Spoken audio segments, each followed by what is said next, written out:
ਧੰਨਵਾਦ ਗੁਰੂ ਸਾਹਿਬ ਜੀ।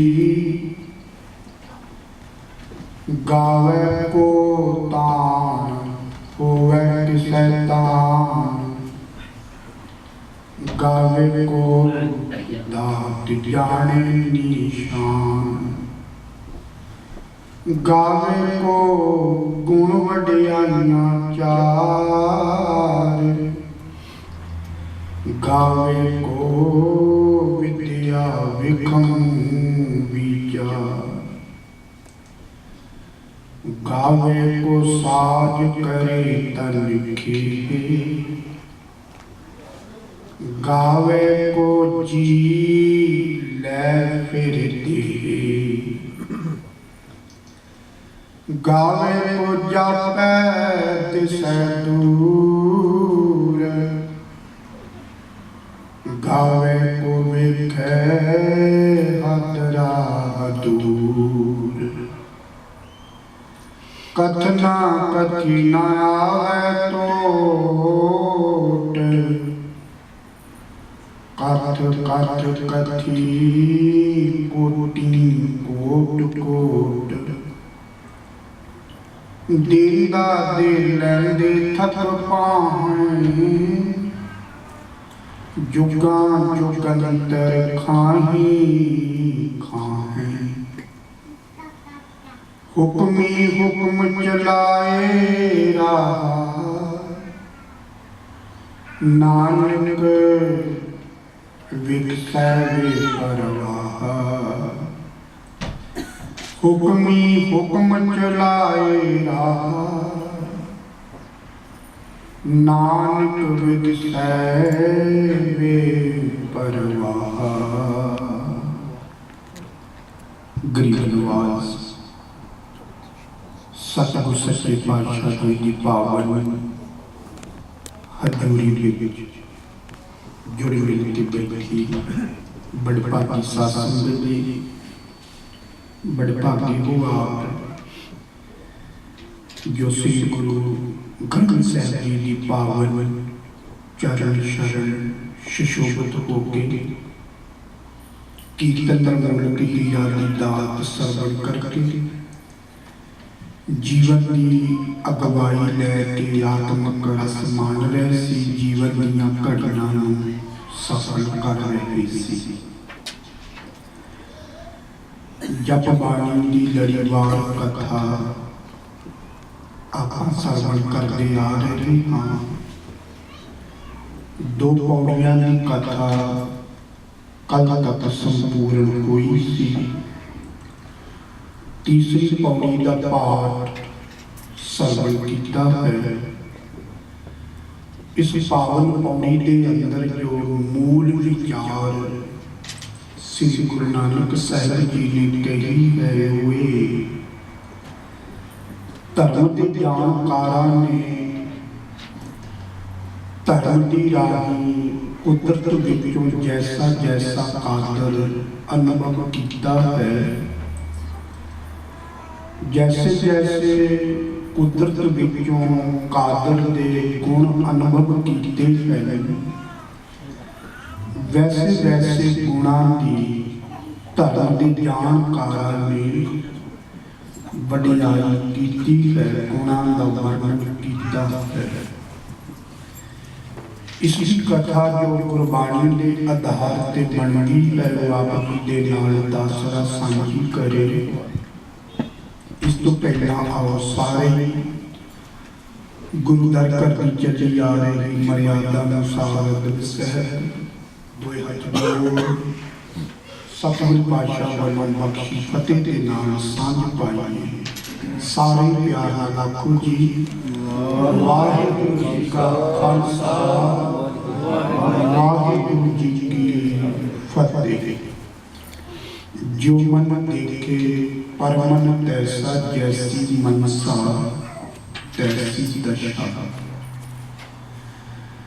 धर्म के जानकार पुरख आखदे ने मनुख का मन संसार अंदर विचरदियां जैसा बन जाता है, वैसा ही उसनूं संसार दिखाई देने लग पैंदा है। संसार के अंदर विचरदियां जदों मनुख सच दे नाल जुड़ जाता है, इसका जीवन सच बन जाता है। हर पासे की कादर की कुदरत किसी को सच दिखाई देती है। एक कहता फिर ये संसार जो है ये निरंकार दा घर है।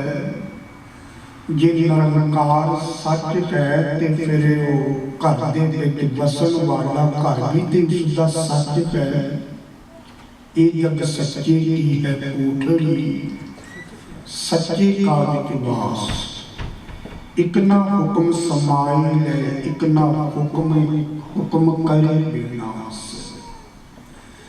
जदों मनुख का नजरिया सच बन जाता है तो नजारा सारे पासे सच ही बन जाता। सच ते आए से सच्चे, जिन हर खर्च धन पल्ले, भगत सोहण गुण गावंदे गुरमत अचंज है।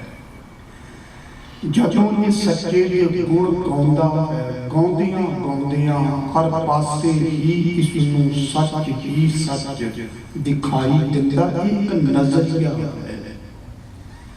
फिर कहता सच्चे तेरे खंड, सच्चे ब्रह्मांड, सच्चे तेरे लो, सच्चे आकार, सच्चे तेरे करने सर्व विचार। सच्चा तेरा अमर, सच्चा दीवान, सच्चा तेरा हुक्म, सच्चा फरमान। जदों सच मनुख धियाउण लग पैंदा है, सच जीवन के अंदर उतर आउंदा है, फिर हर पासे ही इसनूं विश्व जिहड़ा कि सच्चा दिखाई दिंदा है। ए नेत्रो मेरियो हर तुम में जोत धरी, हर बिन अवर्णन देखो कोई, हर बिन अवर्णन देखो कोई, नदरी हर निहालिया। ये विश्व संसार तुम जो देखते ये हर का रूप है। हर रूप नदर आया, ये विश्व का विश्व। फिर ये जो विश्व है ये परमात्मा का रूप मनुख नूं दिखाई देण लग पैंदा।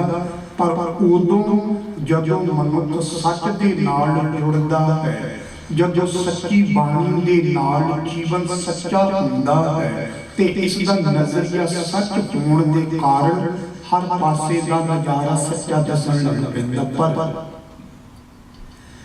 जे मनुख हर वेले कूड़ दे नाल जुड़ जावे ते इस जीवन के अंदर कूड़ आ जाता, फिर हर पासे ही इसनूं कूड़ ही दिखाई दिंदा है। ये मनुख का नजरिया है। जो मन देखे पर मन तैसा, जैसी मनसा तैसी दशा।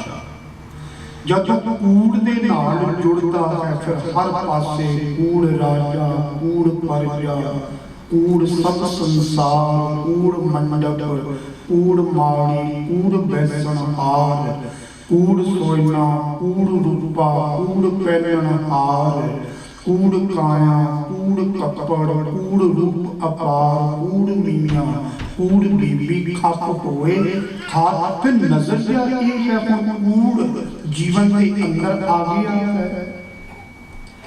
हर पासे ही कूड़ ही कूड़ दिखाई देने लग गया है। जिसनूं भी देखदा है कूड़ राही को कूड़ दिखाई दिंदा, पर जदों जीवन के अंदर सच आ जाता है फिर हर पासे ही इसनूं सच दिखाई दिंदा है। अध्यात्मकवादी पुरख कहते हैं जैसी दृष्टि वैसी सृष्टि मनुख के वास्ते बन जाती है। जिस तरह की इसकी दृष्टि बनी है, ये सच के नाल जुड़ के दृष्टि सच बनी है, से ये सृष्टि भी मनुख को सच दिखाई देती है। जैसी दृष्टि वैसी सृष्टि इसमें दिखाई। मनुष्य का नजरिया जैसा है, जो मन देखे पर मन तैसा। पहला भी मैं अर्ज की थी, एक धर्मी मनुष्य नूं जो आस्तिक है, जो सच दे रस्ते ते चलदा है, जो धर्म दे रस्ते ते चलदा है, उसनूं पुछिए जिंदगी किस तरह दी है, ये जीवन तेरा किस तरह दा है, ये जो मिलिया है जीवन। उदास हो जाएगा कि गए भी कोई जीवन है, ये जीवन इस तरह है जिस तरह दो रातां दे विचकार एक छोटा जिहा दिन होवे। रात हुंदी है, दिन नूं दुड़ा दिंदी है, फिर रात आ जाती, बस ये जीवन वैसा ही है। एक छोटे जिहे दिन की तरह रातां दे नाल घिरिया पिया है। पर किसी धर्मी नूं पुछो जो आस्तिक है, धर्म के रस्ते ते चलदा है, ये किस तरह का जीवन है। वो आखेगा दो दिनां दे विचकार एक छोटी जी रात। हुण आखना दोहां दा सच है, दो रातां विचकार ने, दो दिनां विचकार रात। पर नजरिया उन्हां दा अपना अपना है। जो मन देखे पर मन तैसा, जैसी मनसा तैसी दशा। मैं एक कथा छोटी जी पढ़ रहा सी, इस समझण ते समझाउण वास्ते। गर्मियां दे दिन सन ते पिंड तो बाहर एक बड़ा दरख्त सी। सारे मुसाफिर जो उस रस्ते तो लंघदे सी, आराम करन वास्ते उस दरख्त की छां दे तले बैठ जाते सी, सौ जाते सी। इस दरख्त के तले कई मुसाफिर बैठे हैं। उन्हां मुसाफिरां दे विचों एक मुसाफिर सी व्यापारी। व्यापारी का नजरिया अपना है व्यापार करन दा। उसने दरख्त नूं देखिया, परखिया ते मन ही मन विचार कीते, जे ये दरख्त 10,000 का मैनू मिल जावे तां सारा खर्चा कट के चीर करा के इसका मैनू 3,000 रुपया बच सकता है। ते बालन वो फालतू का बच जाएगा। हुण नजरिया इसका व्यापार ते व्यापारी नजर दे नाल दरख्त दे विचों व्यापार ही दिसदा है। दूसरा मुसाफिर नृत्यकार बैठा सी। उसने दरख्त नूं देखिया, हवा दे नाल पत्ते जेड़े हिल रहे सी ते इसने आखिया, वाह कादर दी कुदरत कैसी है।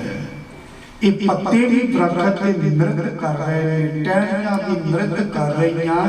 ये संसार ही एक नृत्य है, परमात्मा ही नृत्य है।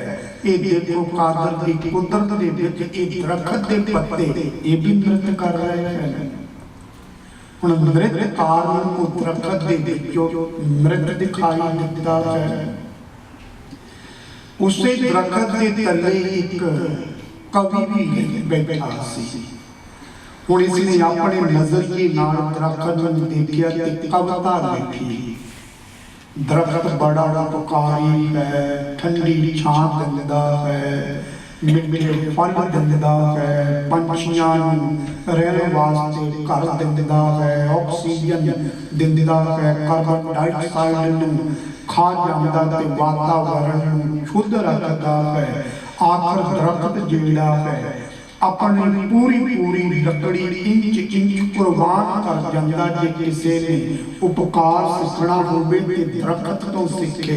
दरख्त है ही पर उपकारी। इसने कविता लिख दी, कवि सी, इसनूं कविता क्यों मिल गई इससे। उसे दरख्त के थल्ले एक साधु बैरागी भी बैठा सी। दरख्त नूं देखिया, देखदियां देखदियां एक पत्ता टाणी दे नालों टुटिया, धरती ते डिग गया। इस बैरागी साधु दे नेत्रां दे विचों बैराग दा जल बह तुरिया। ਕਹਿੰਦਾ ਕਦੀ ਪੱਤਾ ਇਸ ਟਹਿਣੀ ਦੇ ਨਾਲ ਨਹੀਂ ਸੀ ਲੱਗਾ, ਕਰੰਬਲ ਦੇ ਰੂਪ ਦੇ ਵਿੱਚ ਫੁੱਟਿਆ, ਫਿਰ ਪੱਤਾ ਜਵਾਨ ਹੋਇਆ, ਫਿਰ ਪੀਲਾ ਪੈ ਗਿਆ ਤੇ ਅੱਜ ਟਹਿਣੀ ਦੇ ਨਾਲੋਂ ਟੁੱਟ ਗਿਆ। ਹੁਣ ਕਦੀ ਜੁੜੇਗਾ ਨਹੀਂ ਤੇ ਪੱਤੇ ਦਾ ਵਜੂਦ ਖਤਮ ਹੋ ਜਾਵੇਗਾ। ਇਹ ਪੱਤਾ ਮੌਤ ਦਾ ਸੰਦੇਸ਼ ਦਿੰਦਾ ਹੈ। ਉਸ ਬੈਰਾਗੀ ਦੀ ਦਰਖਤ ਦੇ ਵਿੱਚੋਂ ਵੀ ਇੱਕ ਬੈਰਾਗ ਦਿਸਿਆ ਹੈ। ਮੌਤ ਦਾ ਸੁਨੇਹਾ ਉਸ ਨੂੰ ਉਸ ਦਰਖਤ ਦੇ ਵਿੱਚੋਂ ਮਿਲਿਆ, ਕਿਉਂਕਿ ਉਸ ਦਾ ਮਨ ਐਸਾ ਹੈ। ਉਸੇ ਦਰਖਤ ਦੇ ਥੱਲੇ ਇੱਕ ਝਗੜਾਲੂ ਕਿਸਮ ਦਾ ਆਦਮੀ ਵੀ ਬੈਠਾ ਸੀ ਤੇ ਘਰ ਤੋਂ ਝਗੜ ਕੇ ਹੀ ਆਇਆ ਹੋਵੇਗਾ ਤੇ ਦਰਖਤ ਨੂੰ ਦੇਖਿਆ ਹਵਾ ਦੇ ਨਾਲ ਪੱਤੇ ਇੱਕ ਦੂਸਰੇ ਦੇ ਨਾਲ ਖਹਿ ਰਹੇ ਸੀ, ਖੜਖੜ ਦੀ ਆਵਾਜ਼ ਹੁੰਦੀ ਸੀ। ਕਹਿੰਦਾ ਮੈਂ ਸੋਚਿਆ ਸਾਡੇ ਘਰ ਝਗੜਾ ਪਿਆ ਹੋਇਆ ਹੈ, ਇਹ ਤੇ ਪੱਤੇ ਵੀ ਆਪਸ ਦੇ ਵਿੱਚ ਖਹਿ ਰਹੇ ਨੇ, ਇਹ ਵੀ ਝਗੜਾ ਕਰ ਰਹੇ ਨੇ। ਇਹ ਸੰਸਾਰ ਹੀ ਇੱਕ ਝਗੜੇ ਦਾ ਘਰ ਹੈ। ਮੇਰਾ ਹੀ ਘਰ ਕੇਵਲ ਤੇ ਕੇਵਲ ਝਗੜਾ ਨਹੀਂ ਹੈ, ਇਹ ਤੇ ਦਰਖਤ ਵੀ ਇਹ ਕਾਦਰ ਦੀ ਕੁਦਰਤ ਹੈ ਹੀ ਝਗੜਾ। ਹੁਣ ਦਰਖਤ ਦੇ ਵਿੱਚੋਂ ਵੀ ਇਸ ਨੂੰ ਝਗੜਾ ਹੀ ਦਿਸ ਰਿਹਾ ਹੈ। ਜੋ ਮਨ ਦੇਖੇ ਪਰਮਨ ਤੈਸਾ, ਜੈਸੀ ਮਨਸਾ ਤੈਸੀ ਦਸ਼ਾ। ਮਨੁੱਖ ਦੀ ਦਸ਼ਾ ਹੀ ਐਸੀ ਹੋ ਜਾਂਦੀ, ਝਗੜਾਲੂ ਨੂੰ ਝਗੜਾ ਹੀ ਦਿਸਦਾ ਹੈ। ਘਰ ਵਾਲੀ ਥੋੜੀ ਝਗੜਾਲੂ ਸੀ ਤੇ ਘਰ ਵਾਲੇ ਨੇ ਸੋਚਿਆ ਕ੍ਰਿਕਟ ਦਾ ਬੜਾ ਬੁਖਾਰ ਚੜਿਆ, ਚਾਰੇ ਪਾਸੇ ਰੇਡੀਓ ਤੇ ਕਮੈਂਟਰੀ ਹੋ ਰਹੀ, ਲੋਕ ਟੈਲੀ ਤੇ ਕ੍ਰਿਕਟ ਦੇਖ ਰਹੇ ਹਨ, ਗਲੀਆਂ ਦੇ ਵਿੱਚ ਖੇਡ ਰਹੇ ਹਨ, ਹਰ ਪਾਸੇ ਕ੍ਰਿਕਟ ਦਾ ਬੁਖਾਰ ਚੜਿਆ ਤੇ ਘਰ ਵਾਲੀ ਥੋੜੀ ਝਗੜਾਲੂ ਸੀ। ਸੋਚਿਆ ਚਲੋ ਬਾਜ਼ਾਰ ਦੇ ਵਿੱਚੋਂ ਬੈਠ ਕੇ ਬਾਲ ਲੈ ਆਉਂਦੇ, ਥੋੜਾ ਮਾਹੌਲ ਚੇਂਜ ਕਰ ਲੈਂਦੇ, ਆਪਾਂ ਵੀ ਘਰ ਦਾ ਥੋੜਾ ਧਿਆਨ ਘਰ ਵਾਲੀ ਦਾ ਵੰਡਿਆ ਜਾਵੇਗਾ, ਖੇਡ ਦੇ ਵਿੱਚ ਥੋੜੀ ਖੇਡ ਲਵਾਂਗੇ। ਕ੍ਰਿਕਟ ਦਾ ਬੁਖਾਰ ਤੇ ਹੈ ਹੀ। ਬਾਲ ਵੀ ਲੈ ਆਇਆ, ਬੱਲਾ ਵੀ ਲੈ ਆਇਆ ਤੇ ਆਸ ਪਾਸ ਦੇ ਗੁਆਂਢੀ ਬੱਚਿਆਂ ਨੂੰ ਫੀਲਡਿੰਗ ਕਰਨ ਵਾਸਤੇ ਥਾਂ ਤੇ ਸੈੱਟ ਕਰ ਦਿੱਤਾ। ਬਾਲ ਆਪਣੇ ਹੱਥ ਪਕੜਿਆ ਤੇ ਬੈਟ ਘਰ ਵਾਲੀ ਨੂੰ ਥਮਾ ਦਿੱਤਾ। ਬਾਲ ਨੂੰ ਉਛਾਲਦਾ ਹੋਇਆ ਪੁੱਛਦਾ ਹੈ ਪਤਨੀ ਨੂੰ, ਕਿਤਨੇ ਛੱਕੇ ਲਾਵੇਂਗੀ? ਕਹਿੰਦੀ ਛੱਕੇ ਤਾਂ ਸ਼ਾਇਦ ਨਾ ਲਾਵਾਂਗੀ, ਇਸ ਬੈਟ ਦੇ ਨਾਲ ਤੇਰੇ ਛੱਕੇ ਛੁਡਾ ਕੇ ਦੇਵਾਂਗੀ। ਨਜ਼ਰੀਏ ਬੇਸ਼ੱਕ ਕ੍ਰਿਕਟ ਵੀ ਖੇਡਣ ਲੱਗੀ ਹੈ, ਪਰ ਫਿਰ ਵੀ ਨਜ਼ਰੀਆ ਝਗੜੇ ਵਾਲਾ ਹੀ ਹੈ। ਜੋ ਮਨ ਦੇਖੇ ਪਰਮਨ ਤੈਸਾ, ਜੈਸੀ ਮਨਸਾ ਤੈਸੀ ਦਸ਼ਾ। ਮਨੁੱਖ ਦੀ ਦਸ਼ਾ ਹੀ ਐਸੀ ਹੋ ਜਾਂਦੀ। ਇਸ ਕਰਕੇ ਗੁਰੂ ਪਾਤਸ਼ਾਹ ਦੀ ਬਾਣੀ ਦੇ ਵਿੱਚ ਇਹ ਬਚਨ ਆਖਦੇ, ਸੁਖੀਏ ਕੋ ਪੇਖੇ ਸਭ ਸੁਖੀ, ਰੋਗੀ ਕੇ ਭਾਣੇ ਸਭ ਰੋਗੀ। ਜਿਹੜਾ ਵਕਾਰਾਂ ਦੇ ਨਾਲ ਅੰਦਰੋਂ ਵਕਾਰੀ ਹੈ, ਰੋਗੀ ਹੈ ਵਕਾਰਾਂ ਨਾਲ, ਉਸ ਨੂੰ ਐਸਾ ਲੱਗਦਾ ਸਭ ਵਕਾਰੀ ਹਨ, ਸਭ ਵਕਾਰਾਂ ਦੇ ਰੋਗ ਦੇ ਨਾਲ ਭਰੇ, ਕਿਉਂਕਿ ਆਪ ਉਹ ਵਕਾਰੀ ਹੈ, ਆਪ ਰੋਗੀ ਹੈ। ਸੁਖੀਏ ਕੋ ਪੇਖੇ ਸਭ ਸੁਖੀਆ। ਜੋ ਅੰਦਰੋਂ ਨਾਮ ਦੇ ਨਾਲ, ਬਾਣੀ ਦੇ ਨਾਲ, ਗੁਰੂ ਦੀ ਵਿਚਾਰ ਦੇ ਨਾਲ ਜੋ ਅੰਦਰ ਆਤਮਿਕ ਸੁਖੀ ਮਨੁੱਖ ਹੈ, ਸੁਖੀਏ ਕੋ ਪੇਖੇ ਸਭ ਸੁਖੀਆ। ਉਸ ਨੂੰ ਇਉਂ ਲੱਗਦਾ ਵਾਹ ਸਭ ਸੁਖੀ ਹੈ, ਨਾਮ ਬਾਣੀ ਦੇ ਰਸਤੇ ਤੇ ਚੱਲਦੇ ਨੇ। ਜੋ ਮਨ ਦੇਖੇ ਪਰਮਨ ਤੈਸਾ, ਜੈਸੀ ਮਨਸਾ ਤੈਸੀ ਦਸ਼ਾ।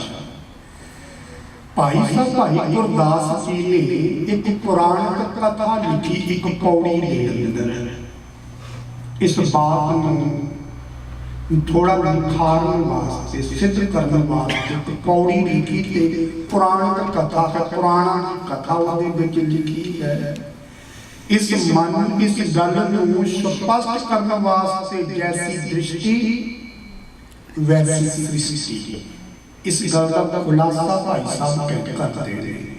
ਪੁਰਾਣ ਦੀ ਕਥਾ ਹੈ।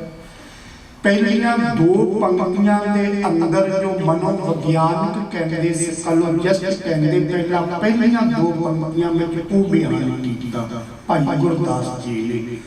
आप भला सब जग भला, सबको भला भला कर देखे। आप बुरा सब जग बुरा, सबको बुरा बुरे दे लिखे। ये दो पंक्तियां के अंदर मनोविज्ञान की जो सोच बनती है भाई गुरदास जी ने वो कही है, आप भला सब जग भला, सबको भला भला कर लिखे। जे मनुख आप अंदरों गुरबाणी की विचार के नाल भला इंसान बन गया है, चंगा बन गया है, सब जग भला। उसके वास्ते सारे जगत लोग ही भले हैं। भला भला सबना को देखे, सारिया भला करके ही देखता है कि भी सारे भले, क्योंकि अंदर भलापन बैठा है। दूसरी पंक्ति, आप बुरा सब जग बुरा, सबको बुरा बुरे दे लिखे। पर जे आप बुराइयां दे नाल अंदरों भरिया पिया है, आप बुरा सब जग बुरा। उसके वास्ते ते सारे जगत के लोग ही बुरे ने, सबको बुरा बुरे दे लिखे। सारे सारे उसनों बुरे ही दिखाई दिते। हुण भाई गुरदास जी कथा आरंभ करते जो पुराणा में विच लिखी है। कहते कृष्ण सहाई पांडवा, भाई भगत करतूत बसेखे। महाभारत के युद्ध के विच श्री कृष्ण जो उस वेले दा द्वापर दा अवतार मन्निया गया सी, राजा सी वो। कहते उस महाभारत के युद्ध के विच कृष्ण सहाई पांडवा, पांडवां दा उसने मदद की, उन्हां दा सहाई बनिया। वो अर्जुन दा रथवान बनिया। क्यों? भाई भगत करतूत बसेखे, क्योंकि पांडवां दे विच भगती सी ते प्रेमी भगती प्रेमा भी सी, उसदे प्रेमा भगती सी जीवन दे अंदर। इस करके श्री कृष्ण ने पांडवां दा साथ दिता। अगली पंक्ति है चौथी पंक्ति, वैर भाव चित कैरवा, गणती गणत अंदर कर लिखै। जेड़े कौरव सी जिन्हां दा मुखी दुर्योधन मन्निया गया सी, जो हस्तिनापुर दा राजा सी, द्वारका दा राजा श्री कृष्ण जी सीगे। ते जेड़े कैरव सी उन्हां दे मन दे अंदर खोट बड़ी सी।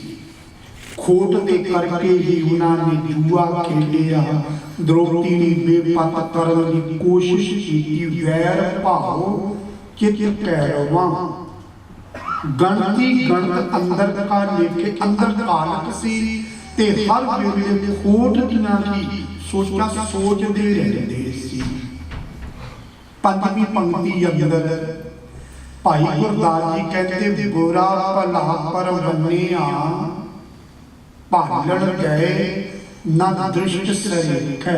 सरेखे का भाव है सारकी वर्गी। कृष्ण जी कहते सिंहासन ते बैठे सी ते दुर्योधन ने आया कृष्ण दे कोल, कोई काम होवेगा आया है। दुर्योधन अंदरों बुरा सी ते परेशान बड़ा सी। जब श्री कृष्ण दे कोल आया ते औंदे कृष्ण नूं आखण लगा देख के, महाराज तुसीं द्वापर दे अवतार कहांदे ते बड़े परेशान दिखाई दिंदे, की गल? परेशानी किस गल दी है? तुसीं परेशान क्यों हो? अंदरों आप परेशान सी, भगवान भी परेशान, मैं सो कारण कह रहा हूं, वो भी परेशान दिखाई देता। कृष्ण जी कहने लगे हाँ कभी कभी समा ऐसा आ जाता है, समय के प्रभाव के कारण कुछ हालातां के कारण परेशानी आई जाती। दुर्योधन एक उपकार तू कर, जा कोई भला इंसान लभ के लिया जिसनों देख के ये परेशानी मेरी मुक जावे, जा तैनूं असीं ये काम सौंपदे हां। जा कोई भला इंसान लभ के लिया धर्मी, जिसनों देख के ये परेशानी साडी मन दी मिट जावे, ਹੁਣ ਦੁਰਯੋਧਨ ਜਿਹੜਾ ਸੀ ਅੰਦਰੋਂ ਬੁਰਾ ਸੀ, ਅਧਰਮੀ ਸੀ ਤੇ ਪਰੇਸ਼ਾਨ ਸੀ, ਭਲਾ ਇਨਸਾਨ ਲੱਭਣ ਚੱਲਾ। ਦੁਰਯੋਧਨ ਹਾਲੇ ਬਾਹਰ ਹੀ ਨਿਕਲਿਆ ਤੇ ਯੁਧਿਸ਼ਠਰ ਆ ਗਿਆ ਕਿਸੇ ਕੋਲ, ਸਿੰਘਾਸਨ ਤੇ ਬੈਠੇ ਸ੍ਰੀ ਕ੍ਰਿਸ਼ਨ ਜੀ। ਦੇਖ ਕੇ ਆਖਣ ਲੱਗੇ ਭਗਵਾਨ, ਉਹਨਾਂ ਦੇ ਵਾਸਤੇ ਭਗਵਾਨ ਸੀ ਤੇ ਉਹੀ ਭਾਸ਼ਾ ਵਰਤੀ ਉਸਨੇ। ਅੱਜ ਤੇ ਬੜੇ ਤੁਸੀਂ ਪ੍ਰਸੰਨ ਚਿੱਤ ਹੋ, ਅੱਜ ਤੇ ਕੋਈ ਤੁਹਾਡੇ ਸਾਹਮਣੇ ਪਾਪੀ ਤੋਂ ਪਾਪੀ, ਬੁਰੇ ਤੋਂ ਬੁਰਾ ਵੀ ਇਨਸਾਨ ਆ ਜਾਂਦਾ, ਤਾਰੋ ਤਾਰਾ ਤੁਸੀਂ ਕਰ ਦੇਣਾ। ਦਰਅਸਲ ਯੁਧਿਸ਼ਠਰ ਨੂੰ ਧਰਮ ਪੁੱਤਰ ਕਿਹਾ ਜਾਂਦਾ ਸੀ, ਉਹਨਾਂ ਦੇ ਧਰਮ ਅਨੁਸਾਰ, ਉਹਨਾਂ ਦੇ ਗ੍ਰੰਥਾਂ ਦੇ ਵਿੱਚ ਧਰਮ ਪੁੱਤਰ ਯੁਧਿਸ਼ਠਰ। ਆਪ ਅੰਦਰੋਂ ਪ੍ਰਸੰਨ ਚਿੱਤ ਸੀ, ਆਨੰਦ ਚਿੱਤ ਸੀ, ਭਲਾ ਸੀ ਤੇ ਸ੍ਰੀ ਕ੍ਰਿਸ਼ਨ ਨੂੰ ਆਖਣ ਲੱਗਾ ਬੜੇ ਆ ਪ੍ਰਸੰਨ ਚਿੱਤ ਹੋ, ਆਨੰਦ ਚਿੱਤ ਹੋ। ਅੱਜ ਤੇ ਤੁਹਾਡੇ ਸਾਹਮਣੇ ਕੋਈ ਬੁਰੇ ਤੋਂ ਬੁਰਾ, ਪਾਪੀ ਤੋਂ ਪਾਪੀ ਆ ਜਾਂਦਾ, ਉਸ ਦਾ ਪਾਰ ਉਤਾਰਾ ਕਰ ਦੇਣਾ ਸੀ ਤੁਸੀਂ। ਭਾਈ ਗੁਰਦਾਸ ਜੀ ਕਹਿੰਦੇ ਸ੍ਰੀ ਕ੍ਰਿਸ਼ਨ ਨੇ ਆਖਿਆ ਦੁਰਯੋਧਨ ਚੱਲ ਤੂੰ ਇਹ ਉਪਕਾਰ ਖੱਟ ਲੈ, ਕੋਈ ਆ ਅੱਜ ਬੁਰਾ ਤੇ ਪਾਪੀ ਇਨਸਾਨ ਲੱਭ ਕੇ ਲਿਆ, ਉਹਦਾ ਪਾਰ ਉਤਾਰਾ ਕਰ ਦਈਏ। ਭਾਈ ਗੁਰਦਾਸ ਜੀ ਕਹਿੰਦੇ ਬੁਰਾ ਭਲਾ ਪਰਵੰਨਿਆ, ਉਹਨਾਂ ਦੀ ਦ੍ਰਿਸ਼ਟੀ ਬੁਰੀ ਤੇ ਭਲੀ ਮੰਨੀ ਗਈ ਸੀ। ਭਾਲਣ ਗਏ ਨਾ ਦ੍ਰਿਸ਼ਟ ਸਰੀਕੇ, ਭਾਲਣ ਚਲੇ ਗਏ। ਦੁਰਯੋਧਨ ਦੀ ਦ੍ਰਿਸ਼ਟੀ ਜਿਹੜੀ ਉਹ ਬੁਰੀ ਸੀ ਤੇ ਭਲੀ ਨੂੰ ਲੱਭਣ ਤੁਰਿਆ ਸੀ। ਯੁਧਿਸ਼ਠਰ ਦੀ ਦ੍ਰਿਸ਼ਟੀ ਜਿਹੜੀ ਭਲੀ ਸੀ ਉਹ ਬੁਰੇ ਨੂੰ ਢੂੰਡਣ ਚਲਾ ਗਿਆ। ਕਹਿੰਦੇ ਬਹੁਤ ਸਾਰੇ ਸਮੇਂ ਬਾਅਦ ਦੋਨੋਂ ਖਾਲੀ ਹੁੰਦੇ ਆ ਗਏ, ਖਾਲੀ ਆ ਗਏ। बुरा न कोई युधिष्ठिर छेवी पंक्ति है, बुरा न कोई युधिष्ठिर दुर्योधन को भला न देखे। युधिष्ठिर सारे फिरिया भला सी, अंदर भली दृष्टि सी, कोई इसनों बुरा इंसान मिलिया नहीं ते। दुर्योधन भी खाली आ गया, वो अंदरों बुरा इंसान सी, भला कोई दुनिया के विच दिसिया ही नहीं। दोनों ही आके कहने लगे, दुर्योधन कहता महाराज सब देखिया घूम के, सब बुरे बुरे सी, कोई मैनू भला इंसान दिसिया ही नहीं, इसका क्या खाली आ गया। युधिष्ठिर कहता महाराज सब मैं घूम फिर के देखिया, बड़े मैं भाले कोई बुरा इंसान दिसिया ही नहीं मैनू। आप अंदरों भला सी बुरा क्यों लब के ले आउंदा। भाई गुरदास जी कहते बुरा भला पर बंदिया भालण गए न दृष्ट सरेखे, बुरा न कोई युधिष्ठिर दुर्योधन को भला न पेखे, कर रहे होए सो टूटी लिखे।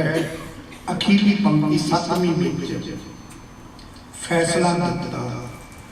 भाई गुरदास जी ने कहते दरअसल जो भी गड़वे दे विच पाया होवेगा, करवे होए सो टूटी लिखै, वो टूटी राही कोई बाहर आवेगा।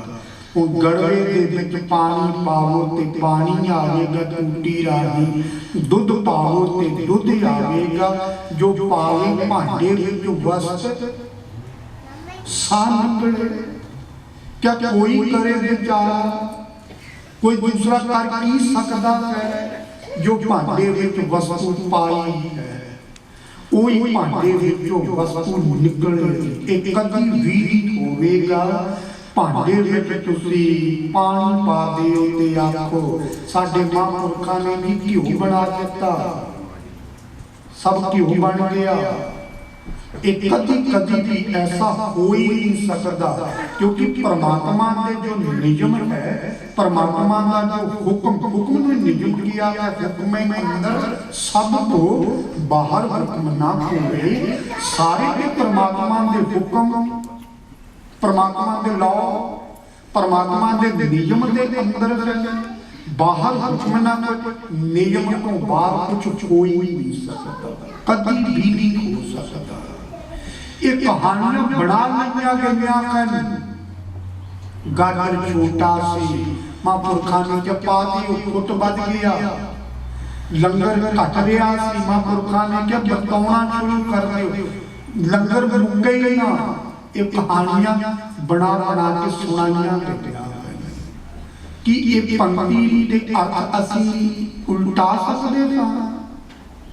जो पावे भांडे विच वस साह निकले, क्या कोई करे विचार, कोई कुछ कर की सकता है, कभी भी इस नियम को उल्टा नहीं सकता। जो जी होए सो उगवे, मुंह का कया वाओ बीजे बिख, मंगे अमृत वेखो ए लिया। जे किसी ने जहर जीवन के अंदर वकार बीजे हैं, ते वाके मेरा जीवन अमृत जैसा आनंदमय बन जावे। ये किस तरह हो सकता है? जे जीवन अमृतमयी आनंदमयी बनाना है, जीवन के अंदर अमृतमयी बाणी नाम परमात्मा के गुणा जीवन के अंदर बीजना पवेगा, फिर अमृतमयी जीवन आनंद रूपी जीवन फिर बनेगा। बीजे वेख मंगे अमृत वेखो ए लियाओ, एक कभी भी परमात्मा के घर दे विच ऐसा नहीं हुंदा। भाई गुरदास जी कहते करवे होए सो टूटी लेके, जो अंदर भांडे विच वस्तु पई है वो निकलेगी। जो कन्ना दे नाल असी ए जीवन दे अंदर पाया है, ओही रसना दे नाल असी ओही कुछ बोलांगे। तो धर्मी पुरख कहते ने, जिन्हां ने धर्म राही जानिया है परमात्मा नूं, उन्होंने परमात्मा को वैसा वैसा बयान किया, वैसा वैसा गाया है। इस पावन पौड़ी के अंदर गुरु नानक पातशाह जी ने यही विचार कहे, एक एक पंक्ति के अखरी अर्थ के कुछ विचार दासरा कहे। एक बार सारे एकाग्रता नाल आखो सतनाम।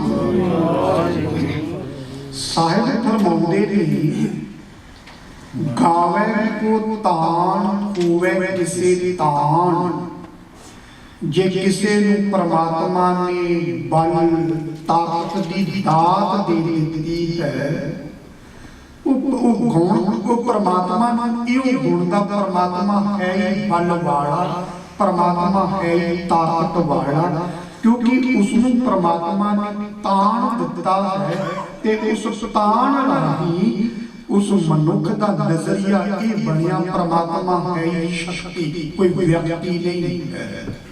वो कहता हर परमात्मा की चीज के विच बड़ा तान है, बड़ा जोर है। कहता हवा है इस संसार के अंदर परमात्मा की दात है, हवा के अंदर इतनी ताकत है, सब जीवन हवा के नाल ही रुमक रहे हैं। हवा ना होवे ते संसार के अंदर कोई जीव जी नहीं सकता। वो परमात्मा के तान इस तरह गा रहा है। वो कहता हवा के अंदर इतना तान है, हवा का दबाव एक पासे वध जावे ते बड़े बड़े दरख्तां नूं भी हवा अखेड़ के रख दिंदी है, घरां नूं उल्टा के रख दिंदी है, बड़े बड़ियां गड्डियां नूं उल्टा दिंदी। वो तान के गुंदा रखदा, क्योंकि उसने अनुभव कीता रखदा कि वो बल वाला है। गावे को तान होवे किसे तान, वो आखदा अग दे विच इन्ना बल है, इन्ना तान है, इस शरीर की अगन करके जठर अगन करके चल रहे हैं। अगन जंगल के विच लग जावे, जंगलों के जंगल तबाह करके रख दिंदी है। कहता अग दे विच बड़ा परमात्मा ने तान बल रखिया, वो इस तरह परमात्मा नूं गा रहा है, उस तान मिल गया है। उसने परमात्मा नूं अनुभव तान दे रूप विच कर लिया है। कहता धरती विच बड़ा बल है, जिन्ना मर्जी कुछ उगाई जाओ, धरती विचों कटी जाओ, भंडार किते मुकण वाले, बड़ी ताकत है धरती दे विच, बड़ा तान है। गावे को तान होवे किसे तान, जे किसे धर्म की गहराई के नाल उसनों तान मिलिया ते वो परमात्मा नूं बल दे रूप दे विच ही गा रहा है, बयान कर रहा है। गावे को दात जाने निशान। ते जिसनू परमात्मा ने बड़िया दातां दित्तियां वो कहंदा कि परमात्मा दी निशानियां है। जेकर धी पुत्र दित्ते परमात्मा ने कोई मुल थोड़े नहीं, बस दे दित्ते निशानियां है। जे परमात्मा ने मकान दिता तो उसकी निशानी है, उसकी दात है। वो परमात्मा की हर दात दे विचों परमात्मा की निशानी ही देखता है, क्योंकि उसका नजरिया है। धर्म की राह उसमें परमात्मा ने एक दातार दिखिया है कि उसके दद्दा दाता एक है, सबको देवन हार। तान मान दीवान साचा नानक की प्रभ टेक। वो कहता परमात्मा तान वाला है, परमात्मा दाता देन वाला है। वो उसदियां दातां नूं गा रहा है। गावे को गुण वडियाइयां चार, चार का भाव है सुंदर। किसी ने परमात्मा के गुणां नूं अनुभव कीता धर्म दी राही ते वो गुणां नूं वडियाइयां दे रूप दे विच गाउण लग पिया। कहंदा परमात्मा है ही गुणां दा सागर, परमात्मा है ही गुणां दा मुजस्समा। इस करके बिसर नाही दातार अपना, नाम देवो गुण गावा दिन रात नानक चाओ। गावे को गुण वडियाइयां चार को परमात्मा दियां वडियाइयां परमात्मा दे वो गुणां गा रहा, उन्हां दा वर्णन कर रहा। क्योंकि धर्म की साधना दे राही उसने परमात्मा नूं गुणां दे रूप विच देखिया है। फिर साहिब कहंदे गावे को विद्या विखम विचार।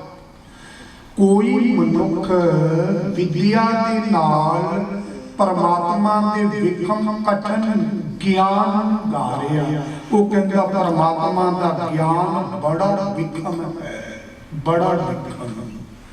वो इस तरह परमात्मा गा रहा है, उसका ज्ञान बड़ा विखम है, उसकी विचार करनी बड़ी कठिन है। गावे को साज करे तन खेहे। कोई परमात्मा ने एक गा रहा, वर्णन कर रहा परमात्मा ने कि परमात्मा जेड़ा को जीवन साजदा है ते जीवन इस संसार दे विचों ले भी जांदा है। ये परमात्मा दे कौतुक नूं वो गा रहा है। गावे को जी ले फिर दे, जीवन ले जांदा है। फिर होर जीव इस संसार के अंदर भेज भी दिंदा है। वो इस तरह परमात्मा के गुणां नूं वर्णन कर रहा है। गावे को जापे दिसे दूर। कोई कहंदा अपना उहदा अनुभव, कहंदा परमात्मा बड़ा दूर, शायद किते सतवें आकाश 14वें लोक दे विच वसदा। गावे को जापे दिसे दूर, गावे को वेखे हाजरा दूर। कोई कहता नहीं, परमात्मा ते हाजर नाजर है, अंग संग होते सफाई है।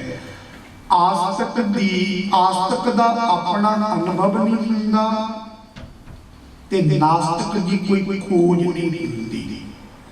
बस वैसे ही वो कह रहे, कोई बोले निरवा, कोई बोले दूर जल की मछली चरे, वैसे ही कह रहे। जिस तरह ये असंभव है ना, जल्दी मच्छी के बाहर नहीं आके जी सकती, बंदा खजूर ते नहीं चढ़ सकता ते मछली ने खा के चढ़ना खजूर ते। जे कोई कहे जल की मछली चढ़े खजूर, इस तरह है। कोई बोले निर्वा, कोई बोले दूर। गावे को जापे दिसे दूर, गावे को वेखे हादरा दूर।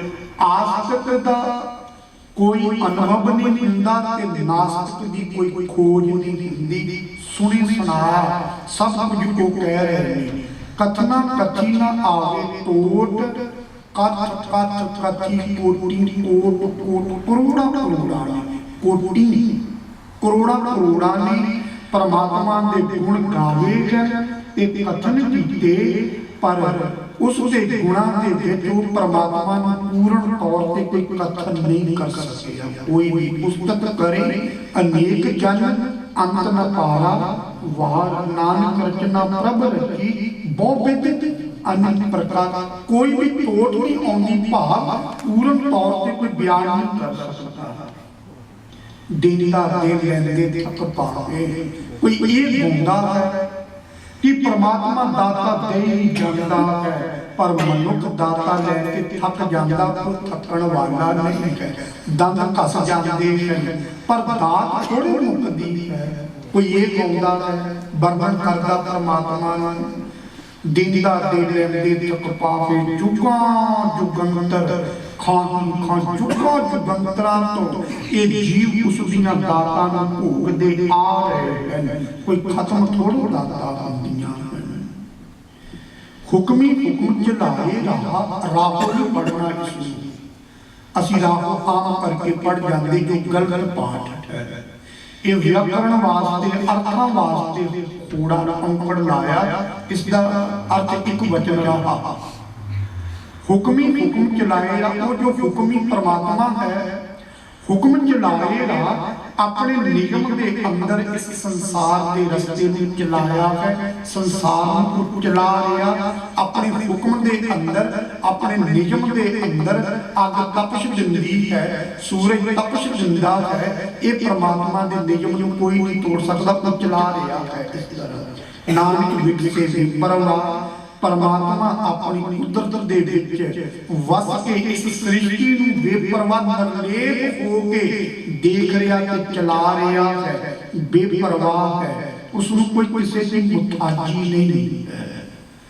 तो सतगुरु ने इस पावन पौड़ी के अंदर धर्मियां ने धर्म की साधना राही जैसा जैसा कादर कुदरत विचों अनुभव किया वैसा वैसा उसनूं बयान किया है। सतगुरु पातशाह कृपा कर असीं भी परमात्मा ने गुरबाणी की राही अनुभव करिए ते अपने जीवन अंदर उस दे गुणां नूं ले आइए ताकि साडा सारियां दा इह लोक सुखीए परलोक सुहेले नानक बापे मेले इस दियां दातां बरकतां मिलन। कथा करदे अपनियां भुल्लां दी खीमा अंत सारे असीसां दिंदे होए गुरु फतेह नाल साथ बनाओ जी। वाहिगुरू जी का खालसा वाहिगुरू जी की फतेह।